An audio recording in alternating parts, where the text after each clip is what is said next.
धरती पर मौजूद इंसानों ने एलियंस की तलाश करने के लिए ऐसा कारनामा कर दिखाया जिसकी कल्पना भी करना मुश्किल है। उन्होंने जमीन से लेकर अंतरिक्ष तक 1000 किलोमीटर से भी ऊंची विशाल स्पेस सीढ़ी बना दी जो सीधे पृथ्वी की सतह को अंतरिक्ष से जोड़ती थी। इसकी ऊंचाई इतनी डरावनी थी कि जिसे ऊंचाई से डर लगता हो वह इसे देखकर ही बेहोश हो जाए। इस स्पेस एलिवेटर पर तैनात अंतरिक्ष यात्रियों का काम सिर्फ एलियंस की खोज करना नहीं था, बल्कि हर पल इस पूरी संरचना की सुरक्षा और मरम्मत करना भी उनकी जिम्मेदारी थी। सब कुछ रोज की तरह सामान्य चल रहा था। सभी अंतरिक्ष यात्री अपने अपने काम में लगे हुए थे कि तभी अचानक अंतरिक्ष में एक बेहद तेज और चकाचौंध कर देने वाली रहस्यमयी रोशनी चमकी। रोशनी इतनी तीव्र थी कि हर कोई कुछ पल के लिए सन्न रह गया। जैसे ही एक अंतरिक्ष यात्री ने सिर उठाकर ऊपर देखा, अगले ही पल पूरी स्पेस स्टेशन में भयानक विस्फोट हो गया। विस्फोट इतना शक्तिशाली था कि वहां काम कर रहे सभी अंतरिक्ष यात्री नियंत्रण खो बैठे और हजारों किलोमीटर नीचे दिखाई भी न देने वाली धरती की ओर तेजी से गिरने लगे। इस भयानक स्थिति में भी एक बहादुर अंतरिक्ष यात्री ने अपनी जान की परवाह नहीं की। वह किसी तरह बिजली नियंत्रण प्रणाली तक पहुंचा और पूरी ताकत लगाकर मुख्य स्विच बंद कर दिया ताकि इस दुर्घटना को रोका जा सके। लेकिन उसकी सारी कोशिशें बेकार साबित हुईं। विस्फोट लगातार बढ़ता गया और देखते ही देखते पूरा स्पेस स्टेशन तबाही में बदल गया। अगले ही पल विस्फोट की जबरदस्त लहर ने उस अंतरिक्ष यात्री को भी हवा में उछाल दिया और वह लाखों मीटर की ऊंचाई से धरती की ओर गिरने लगा। इतनी ऊंचाई से गिरने का मतलब था कि नीचे पहुंचने से पहले उसका शरीर पूरी तरह चकनाचूर हो जाएगा। ऊपर का वातावरण बेहद पतला था, इसलिए उसका शरीर हवा में तेजी से घूमने लगा। लगातार घूमते रहने की वजह से उसे भयंकर चक्कर आने लगे। उसकी सांसें तेजी से फूलने लगी और वह धीरे धीरे बेहोशी की हालत में पहुंच गया। लेकिन जैसे ही उसकी चेतना खत्म होने वाली थी, आखिरी क्षण में उसने पैराशूट का स्विच दबा दिया। पैराशूट खुलते ही उसका शरीर संतुलित हो गया और किसी चमत्कार की तरह वह जिंदा बच गया। पूरी स्पेस स्टेशन में वही अकेला जीवित बचा हुआ अंतरिक्ष यात्री था। शुरुआत में सभी को लगा कि यह सिर्फ तकनीकी खराबी या सुरक्षा में हुई किसी चूक की वजह से हुआ हादसा था, लेकिन जांच में सामने आया कि असली कारण कुछ और ही था। यह विनाशकारी दुर्घटना अंतरिक्ष से आई रहस्यमयी कॉस्मिक किरणों की वजह से हुई थी। इन किरणों ने इतना शक्तिशाली विद्युत विस्फोट पैदा किया कि न केवल स्पेस स्टेशन तबाह हो गया, बल्कि पूरी दुनिया के शहर भी भारी खतरे में आ गए। इस रहस्य का पता लगाने के लिए उस जीवित बचे अंतरिक्ष यात्री, जिसे सभी छोटे बालों वाला युवक कहते थे, को आराम करने का मौका तक नहीं मिला। उसे तुरंत एक बेहद गुप्त मिशन के लिए बुला लिया गया। वहां मौजूद जनरल ने बताया कि वैज्ञानिक आखिरकार उन रहस्यमयी किरणों का स्रोत खोज चुके हैं। हैरानी की बात यह थी कि ये किरणें पृथ्वी से लगभग 4.3 अरब किलोमीटर दूर स्थित नेपच्यून ग्रह की दिशा से आ रही थीं। इसके बाद जनरल ने एक ऐसा राज खोला जिसने सबको चौंका दिया। उसने बताया कि लगभग 29 साल पहले इंसानों ने पूरे सौरमंडल की खोज के लिए एक ऐतिहासिक अभियान शुरू किया था, लेकिन कुछ ही सालों बाद उस अभियान पर गया अंतरिक्ष यान अचानक पृथ्वी से संपर्क खो बैठा और तब से आज तक उसका कोई पता नहीं चल सका। सबसे चौंकाने वाली बात यह थी कि उस मिशन का कमांडर कोई और नहीं बल्कि इसी युवक का अपना पिता था। जनरल का मानना था कि उसका पिता मरा नहीं है, बल्कि अब भी जिंदा है और नेपच्यून के आसपास कहीं मौजूद है। इतना ही नहीं, पृथ्वी पर हमला करने वाली रहस्यमयी ऊर्जा तरंगें भी उसी के अंतरिक्ष यान से निकल रही थी। लेकिन उसने ऐसा क्यों किया, इसका जवाब किसी के पास नहीं था। इसलिए इस मिशन की जिम्मेदारी उसी बेटे को सौंपी गई। उसे नेपच्यून जाकर यह पता लगाना था कि उसके पिता के साथ आखिर ऐसा क्या हुआ कि वह पूरी पृथ्वी के लिए खतरा बन गया। हालांकि नेपच्यून तक पहुंचना बिल्कुल आसान नहीं था। सबसे पहले उसे चंद्रमा पर बने ट्रांजिट स्टेशन जाना था। वहां से मंगल ग्रह पहुंचकर एक लंबी दूरी का विशेष रॉकेट पकड़ना था जो नेपच्यून तक जाता था। कुछ समय बाद वह सुरक्षित चंद्रमा पर उतर गया। वहां पहुंचकर वह हैरान रह गया क्योंकि इंसानों ने चंद्रमा को एक शानदार पर्यटन स्थल में बदल दिया था। चारों ओर आधुनिक इमारतें, होटल और वैज्ञानिक सुविधाएं मौजूद थीं, लेकिन यह खूबसूरती सिर्फ दिखावे की थी। असलियत इससे बिल्कुल अलग थी। यहाँ कानून से ज्यादा ताकत हथियारों की चलती थी। जब वह अपने साथियों के साथ चंद्र वाहन में बैठकर रॉकेट बेस की ओर जा रहा था, तभी अचानक उन पर अंतरिक्ष लुटेरों ने हमला कर दिया। ये लुटेरे अलग अलग देशों के अंतरिक्ष संसाधन लूट कर अपना गुजारा करते थे। उन्होंने बिना किसी चेतावनी के हमला शुरू कर दिया। चूंकि चंद्रमा पर हवा नहीं होती, इसीलिए वहाँ कोई आवाज सुनाई नहीं देती। गोले फट रहे थे, वाहन टकरा रहे थे, लेकिन चारों तरफ सिर्फ खामोशी थी। ऐसा लग रहा था मानो मौत बिना आवाज किए हर तरफ दौड़ रही हो। इसके बाद चंद्रमा की सतह पर एक खतरनाक पीछा शुरू हो गया। एक एक करके सुरक्षा वाहनों को दुश्मन नष्ट करता चला गया। इसी दौरान एक गोली युवक के स्पेस सूट को छूती हुई निकल गई और उसमें छोटा सा छेद हो गया। अगर ये छेद थोड़ा भी बड़ा होता तो उसका शरीर कुछ ही सेकंड में अंतरिक्ष के निर्वात में खत्म हो जाता। जब उसने देखा कि दुश्मनों की संख्या लगातार बढ़ती जा रही है, तब मजबूरी में उसने अपने मारे गए साथी के शव को वाहन से बाहर फेंक दिया ताकि वाहन का वजन कम हो सके। इसके बाद उसने पूरी रफ्तार से रॉकेट बेस की ओर गाड़ी दौड़ाई, लेकिन दुश्मनों ने उसके वाहन को जोरदार टक्कर मार दी, जिससे उसका चंद्र वाहन नियंत्रण खो बैठा और एक विशाल गड्ढे में जा गिरा। सौभाग्य से रॉकेट बेस ने समय रहते उसकी लोकेशन पकड़ ली। वहां से तुरंत कई बैलिस्टिक मिसाइलें दागी गईं, जिन्होंने लुटेरों के ठिकानों पर सटीक हमला कर दिया। आखिरकार दुश्मनों को पीछे हटना पड़ा और युवक की जान बच गई। लेकिन उसके साथ आया बुजुर्ग अधिकारी इतना भाग्यशाली नहीं था। उसे गंभीर चोटें लगी थीं और अब उसकी मौत तय थी। आखिरी सांसें गिनते हुए उसने युवक को एक ऐसा राज बताया जिसने उसके पैरों तले जमीन खिसका दी। उसने कहा कि अंतरिक्ष कमांड मुख्यालय शुरू से ही उसे सिर्फ एक मोहरे की तरह इस्तेमाल कर रहा था। उनका असली मकसद उसके पिता को ढूंढना था। जैसे ही उसका पिता मिल जाएगा, उसके बाद बेटे की कोई जरूरत नहीं रहेगी और उसे भी खत्म कर दिया जाएगा। वहीं उसके पिता को भी इसलिए मार दिया जाएगा क्योंकि उन्हें पृथ्वी के लिए खतरा माना जा रहा है। मरने से पहले बुजुर्ग ने उसे चेतावनी दी कि नेपच्यून की यात्रा के दौरान किसी पर भी आंख बंद करके भरोसा मत करना। जो भी इस गुप्त सच्चाई को जानता है वह तुम्हारी जान का दुश्मन बन सकता है। अपने साथी को खोने के बाद वह भारी मन से रॉकेट में सवार हुआ और मंगल ग्रह की ओर निकल पड़ा। मंगल इंसानों का सबसे दूर स्थित अग्रिम अंतरिक्ष अड्डा था, जहां तक पहुंचने में 20 दिनों से भी ज्यादा समय लगता था। रॉकेट चंद्रमा की सतह छोड़कर अंतरिक्ष में आगे बढ़ने लगा। पूरे सफर के दौरान उसके मन में सिर्फ एक ही सवाल घूम रहा था। आखिर उसके पिता ने ऐसा क्या देखा था कि उन्होंने पृथ्वी से हमेशा के लिए संपर्क तोड़ लिया और अब नेपच्यून से ऐसी रहस्यमय किरणें भेज रहे हैं जो पूरी मानव सभ्यता को खत्म कर सकती हैं। यात्रा के दौरान उसने वह गुप्त वीडियो चलाया जो मरने से पहले बुजुर्ग ने उसे दिया था। वीडियो में उसका पिता बेहद थका हुआ और मानसिक रूप से अस्थिर दिखाई दे रहा था। उसकी बातें साफ नहीं थीं और ऐसा लग रहा था कि वह अपनी समझ खो चुका है। वीडियो के आखिर में उसने खुद अपने सभी संचार उपकरण बंद कर दिए और उसी पल से उसका अंतरिक्ष यान हमेशा के लिए पृथ्वी से गायब हो गया। अब पूरे 13 साल बीत चुके थे और किसी को उसकी कोई खबर नहीं थी। युवक अभी इसी रहस्य के बारे में सोच ही रहा था कि अचानक उसके अंतरिक्ष यान को आसपास से एक आपातकालीन सहायता संकेत मिलने लगा। यह सिग्नल लगातार मदद की गुहार लगा रहा था, जिससे पूरे जहाज का माहौल एक बार फिर तनाव से भर गया। उधर अंतरिक्ष यान को लगातार वही आपातकालीन सहायता संकेत मिलता रहा। जहाज का कप्तान बार बार दूसरी तरफ संपर्क करने की कोशिश करता रहा, लेकिन सामने से कोई जवाब नहीं आया। इसके बावजूद संकट का सिग्नल लगातार चमक रहा था। छोटे बालों वाला युवक इस मामले में समय बर्बाद नहीं करना चाहता था। उसका मानना था कि उनके पास एक बेहद गुप्त और महत्वपूर्ण मिशन है, इसलिए बिना रुके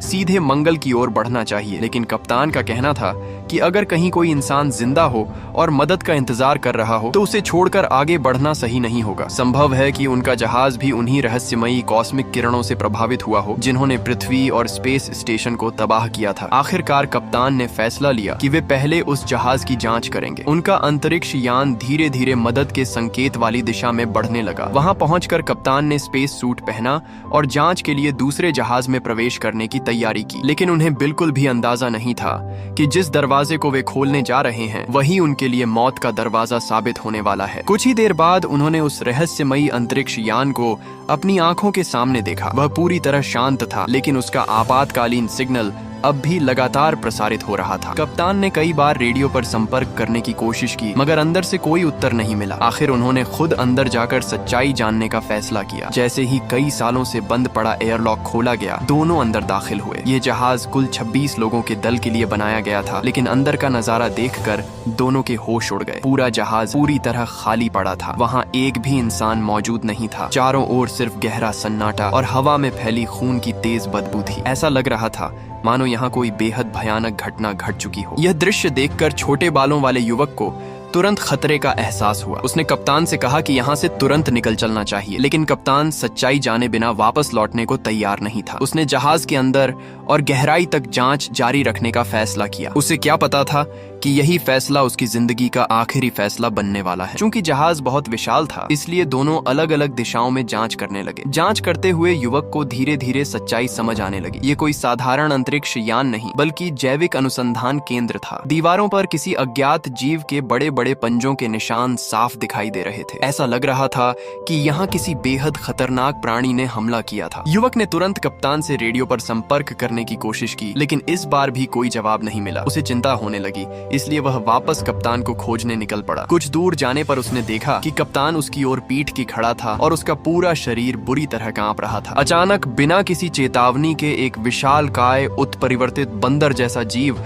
अंधेरे से निकलकर युवक पर टूट पड़ा। उसने बेहद हिंसक तरीके से हमला शुरू कर दिया। जान बचाने के लिए युवक ने पूरी ताकत से अपने हथियार का इस्तेमाल किया और किसी तरह उस दानव को बेहोश कर दिया। इसके बाद वह तुरंत कप्तान के पास पहुंचा, लेकिन तब तक बहुत देर हो चुकी थी। कप्तान का शरीर बुरी तरह नोचा जा चुका था और वह लगभग पहचान में भी नहीं आ रहा था। स्थिति की गंभीरता समझते हुए युवक किसी तरह घायल कप्तान को खींचकर एयरलॉक तक लाया और आखिरी क्षण में दरवाजा बंद कर दिया। लेकिन उसे पता था कि अगर वह जीव जिंदा रहा तो यह खतरा आगे भी बना रहेगा, इसलिए उसने एयरलॉक का दबाव पूरी तरह खत्म कर दिया। कुछ ही सेकंड में अंतरिक्ष के निर्वात ने उस उत्परिवर्तित जीव को मार डाला। इसके बाद वह अपने जहाज में लौट आया। कप्तान अब दम तोड़ चुका था। अंतरिक्ष यात्रियों की परंपरा के अनुसार उसने अपने कप्तान के शव को सम्मान पूर्वक अंतरिक्ष में अंतिम विदाई दी, लेकिन उसके पास शोक मनाने का समय नहीं था। उसके सामने इससे भी बड़ा मिशन था, मंगल ग्रह पहुंचकर वर्षों से लापता अपने पिता का पता लगाना। इसी दौरान पृथ्वी की हालत लगातार बिगड़ती जा रही थी। रहस्यमयी कॉस्मिक किरणें बार बार पृथ्वी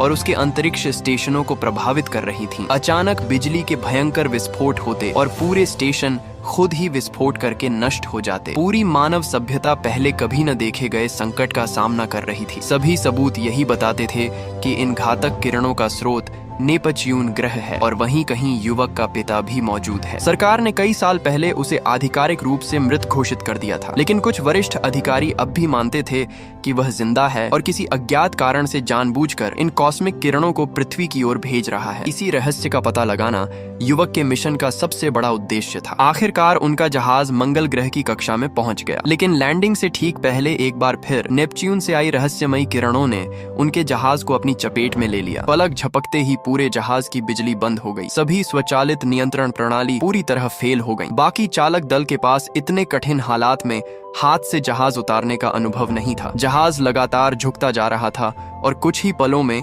वह मंगल की सतह से टकराकर नष्ट हो सकता था। सभी लोग घबरा चुके थे। तभी छोटे बालों वाले युवक ने आगे बढ़कर जहाज की कमान अपने हाथों में ले ली। उसने पूरी हिम्मत और अनुभव का इस्तेमाल किया। आखिरी कुछ सेकंड में उसने जहाज को संभाल लिया और सफलतापूर्वक मंगल के स्पेस स्टेशन के डॉकिंग पोर्ट पर उतार दिया। मंगल पहुंचने के बाद वह सीधे संचार केंद्र गया। वहां मौजूद कर्मचारियों ने उसे पहले से तैयार किया गया आधिकारिक संदेश पढ़ने के लिए दिया, ताकि वह नेपच्यून की दिशा में अपने पिता से संपर्क कर सके। उसने निर्देशों के अनुसार संदेश भेजा, लेकिन हमेशा की तरह कोई जवाब नहीं मिला। उसे पहले से ही इसकी उम्मीद थी। आखिर 13 साल से पृथ्वी का नेपच्यून से कोई संपर्क नहीं हुआ था। ऐसे में उसके पिता के जिंदा होने की उम्मीद लगभग खत्म हो चुकी थी। लेकिन इस बार उसने तय किया कि वह सिर्फ सरकारी संदेश नहीं पढ़ेगा। उसने कागज एक तरफ रख दिया और दिल से बोलना शुरू किया। उसने अपने पिता को याद करते हुए बचपन की बातें सुनाई, उनके साथ बिताए खूबसूरत पलों का जिक्र किया और कहा कि वह आज भी उनसे उतना ही प्यार करता है जितना बचपन में करता था। उसकी आवाज में दर्द, अकेलापन और वर्षों की तड़प साफ महसूस हो रही थी। बोलते बोलते उसकी आंखें भर आईं, लेकिन फिर भी दूसरी तरफ से कोई जवाब नहीं आया। उस खामोशी ने उसे अंदर तक तोड़ दिया। वह गुस्से,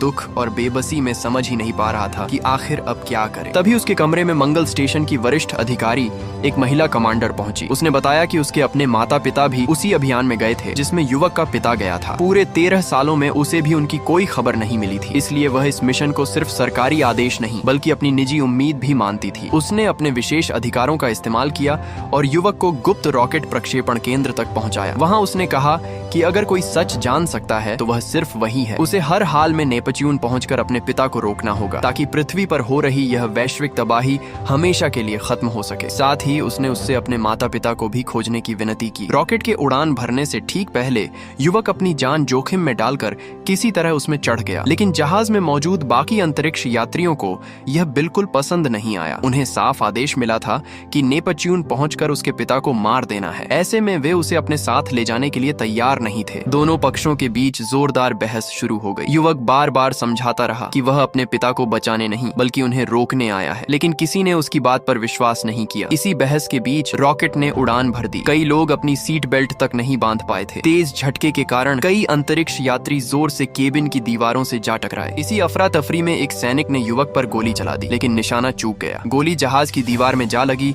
और वहां बड़ा छेद हो गया। तुरंत जहाज की ऑक्सीजन तेजी से बाहर निकलने लगी। कुछ ही क्षणों में एक एक करके सभी अंतरिक्ष यात्री दम घुटने से मरने लगे। यहाँ तक कि जहाज का कप्तान भी अपनी जान नहीं बचा सका। कुछ ही मिनटों में पूरा जहाज लाशों से भर गया। ये सब अपनी आंखों के सामने देखकर युवक अपराध बोध से टूट गया, लेकिन अब वापस लौटने का कोई रास्ता नहीं था। आखिरकार वह अकेला ही उस विशाल अंतरिक्ष यान का एकमात्र जीवित इंसान बचा और उसने अकेले नेपच्यून की ओर यात्रा जारी रखी। अब उसका सिर्फ एक ही लक्ष्य था, हर हाल में अपने पिता को रोकना और पूरी मानव जाति को विनाश से बचाना। अब छोटे बालों वाले युवक के सामने सबसे कठिन सफर था। उसे नेपच्यून तक पहुंचना था, जहां से रहस्यमयी कॉस्मिक किरणें लगातार पृथ्वी की ओर भेजी जा रही थी। इस यात्रा में इतना लंबा समय लगना था कि उसे महीनों तक पूरी तरह अकेले रहना पड़ता। इस अंतहीन सफर में उसका सबसे बड़ा दुश्मन कोई इंसान या एलियन नहीं बल्कि अकेलापन था। दिन बीतते गए और धीरे धीरे उस पर मानसिक दबाव बढ़ने लगा। जब उसका जहाज शनि ग्रह के पास से गुजर रहा था, तब उसका मन पूरी तरह बिखरने लगा। उसके दिमाग में लगातार एक ही सवाल गूंजने लगे, मैं कौन हूँ, मैं यहाँ क्यों हूँ, मैं आखिर जिंदा क्यों हूँ। ये सवाल उसके भीतर तूफान की तरह उठने लगे। चारों ओर सिर्फ अंतहीन अंधेरा था, न कोई आवाज, न कोई इंसान और न ही जीवन का कोई निशान। उसी समय उसे पहली बार एहसास हुआ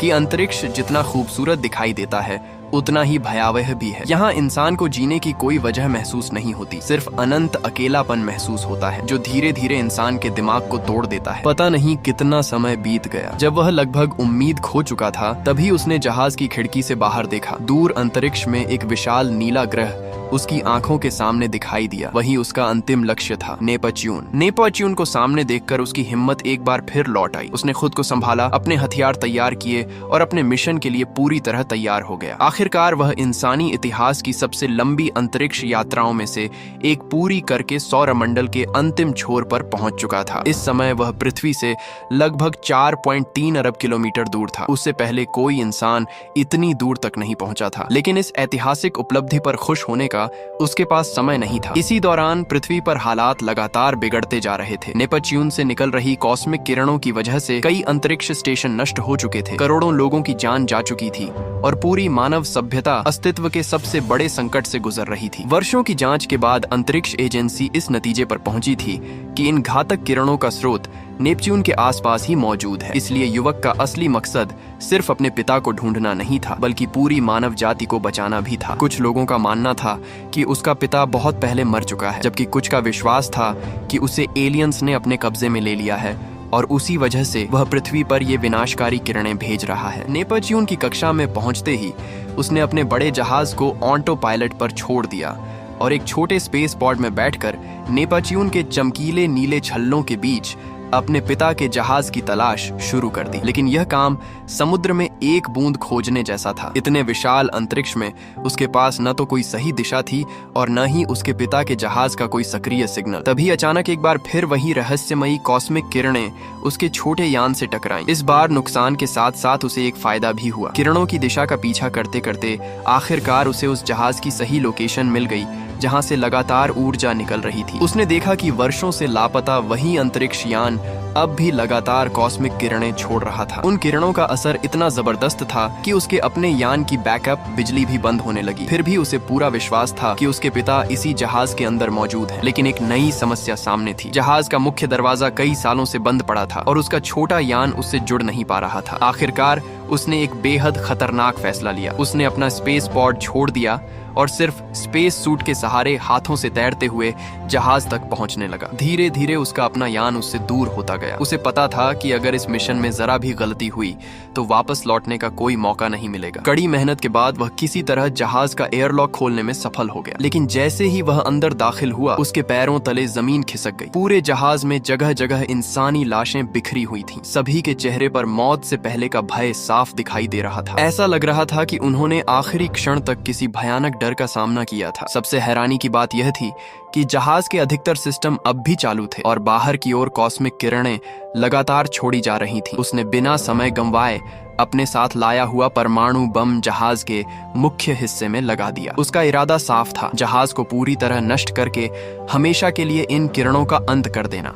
जैसे ही उसने बम का पासवर्ड डालना शुरू किया, अचानक पीछे से एक आवाज सुनाई दी। वह आवाज उसके लिए बिल्कुल अनजान भी थी और बेहद परिचित भी। उसने पलटकर देखा तो सामने उसका पिता खड़ा था। सालों पहले लापता हुआ उसका पिता बूढ़ा हो चुका था। उसके बाल पूरी तरह सफेद हो चुके थे और चेहरा थकान व अकेलेपन से भरा हुआ था। अपने पिता को जिंदा देखकर युवक की आंखें भर आईं, लेकिन उसने अपनी भावनाओं को दबाया और सबसे पहला सवाल यही पूछा कि क्या पृथ्वी पर भेजी जा रही कॉस्मिक किरणों के पीछे वही जिम्मेदार हैं? पिता कुछ देर तक चुप रहे, फिर धीमी आवाज में उन्होंने पूरी सच्चाई बताई। उन्होंने कहा कि इतने वर्षों तक पृथ्वी से दूर रहने और पूरी तरह अकेले पड़ जाने के कारण पूरे चालक दल की मानसिक स्थिति बिगड़ने लगी थी। कई अंतरिक्ष यात्री पागलपन की हालत में पहुंच गए थे। वे हर हाल में पृथ्वी वापस लौटना चाहते थे, इसलिए उन्होंने पृथ्वी के अंतरिक्ष स्टेशनों को लगातार मदद के संदेश भेजने शुरू कर दिए थे। लेकिन उनके पिता बचपन से ही अंतरिक्ष की खोज के दीवाने थे। उनका मानना था कि मिशन को अधूरा छोड़कर वापस लौटना पूरी मानव जाति के साथ विश्वासघात होगा। इसी बात को लेकर उनके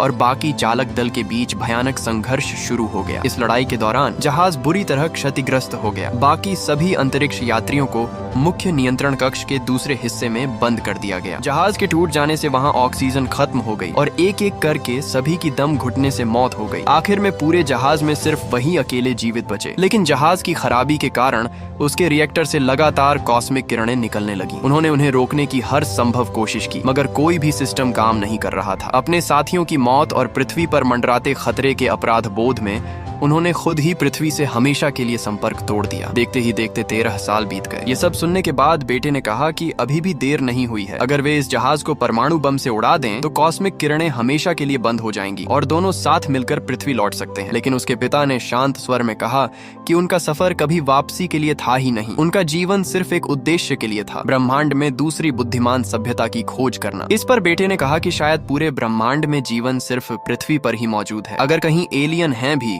तो यह ब्रह्मांड इतना विशाल है कि इंसान उन्हें कभी खोज ही नहीं सकता। आखिरकार उसने अपने पिता को मना लिया कि परमाणु बम फटने से पहले दोनों को यहाँ से निकल जाना चाहिए। उसने रस्सी की मदद से धीरे धीरे अपने जहाज तक लौटने की योजना बनाई, लेकिन तभी अचानक उसके पिता ने रस्सी को जोर से झटका दिया और खुद को उससे छुड़ाने लगे। उन्होंने तय कर लिया था कि वे इसी अंतहीन अंतरिक्ष में हमेशा के लिए खो जाएंगे। ये देखकर बेटा घबरा गया। उसने अपनी जान की परवाह की बिना पिता को कसकर पकड़ लिया। दोनों अंतरिक्ष में लगातार दूर बहते चले गए। अगर वे इसी तरह बहते रहे तो शायद दोनों कभी वापस नहीं लौट पाते। बेटा अपने पिता को दोबारा खोना नहीं चाहता था। अभी अभी वर्षों बाद उनसे मुलाकात हुई थी और वह उन्हें फिर से खोने की कल्पना भी नहीं कर सकता था। लेकिन पिता का फैसला अटल था। अंतरिक्ष के गहरे अंधेरे में दोनों के बीच संघर्ष शुरू हो गया। आखिरकार पिता जोर से चिल्लाए कि जिस दिन उन्होंने पृथ्वी छोड़ी थी उसी दिन तय कर लिया था कि वे कभी वापस नहीं लौटेंगे। उन्होंने पूरी जिंदगी एलियन सभ्यता की तलाश में लगा दी, लेकिन उन्हें सिर्फ एक ही जवाब मिला। इस विशाल ब्रह्मांड में चारों ओर सिर्फ भयानक अकेलापन है। शायद जीवन वाली एकमात्र दुनिया पृथ्वी ही है और यही सच्चाई सबसे ज्यादा डराने वाली है। कभी कभी उन्हें लगता है कि शायद इस विशाल ब्रह्मांड में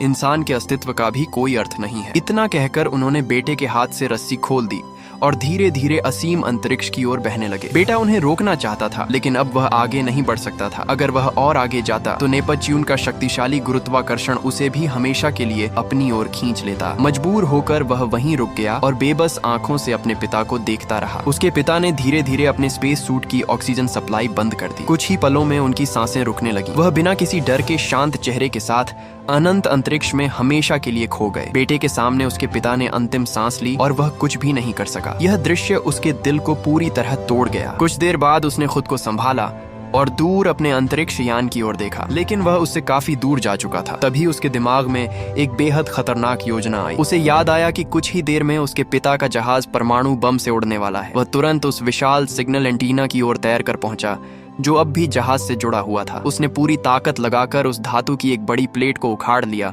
और सही समय का इंतजार करने लगा। जैसे ही वह धातु की प्लेट घूमते हुए उसकी दिशा में आई, उसने पूरी ताकत से छलांग लगा दी। अब वह उसी धातु की प्लेट को ढाल बनाकर नेपच्यून के चमकीले छल्लों के बीच से अपने अंतरिक्ष यान की ओर बढ़ने लगा। रास्ते में चारों तरफ चट्टानों और बर्फीले टुकड़ों की बारिश हो रही थी। हर पल उसकी जान खतरे में थी। वह उस धातु की प्लेट से खुद को बचाता रहा और पूरी ताकत से आगे बढ़ता गया। कई बार बड़े बड़े पत्थर उसकी ढाल से टकराए, लेकिन उसने हार नहीं मानी। आखिरकार उसकी किस्मत ने उसका साथ दिया। वह सुरक्षित नेपच्यून के खतरनाक छल्लों से बाहर निकल आया। अब उसका अंतरिक्ष यान उसकी आंखों के सामने था। उसने अपने स्पेस सूट की ऑक्सीजन को बहुत सावधानी से नियंत्रित किया और उसे छोटे छोटे थ्रस्ट की तरह इस्तेमाल करते हुए धीरे धीरे जहाज की ओर बढ़ने लगा। कुछ ही क्षण बाद उसने पूरी ताकत से हाथ बढ़ाया और आखिरकार जहाज के दरवाजे का हैंडल पकड़ लिया। आखिर वह सुरक्षित अपने अंतरिक्ष यान में वापस पहुंच गया, लेकिन एक नई समस्या उसका इंतजार कर रही थी। जहाज में इतना ईंधन नहीं बचा था कि वह सामान्य तरीके से पृथ्वी तक लौट सके। फिर भी उसने हार नहीं मानी। उसने फैसला किया कि चाहे जो भी हो,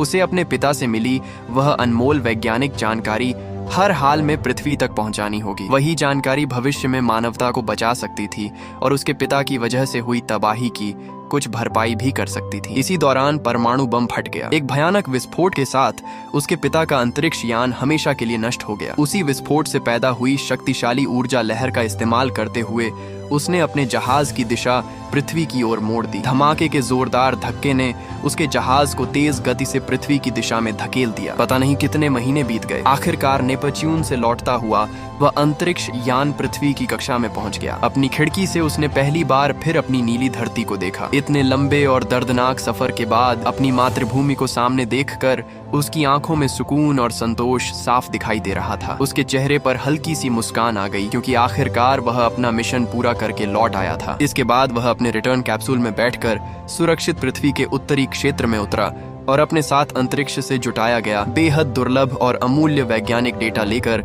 अपने घर वापस लौट आया। यही डेटा आगे चलकर मानवता के लिए सबसे बड़ी उम्मीद साबित हुआ।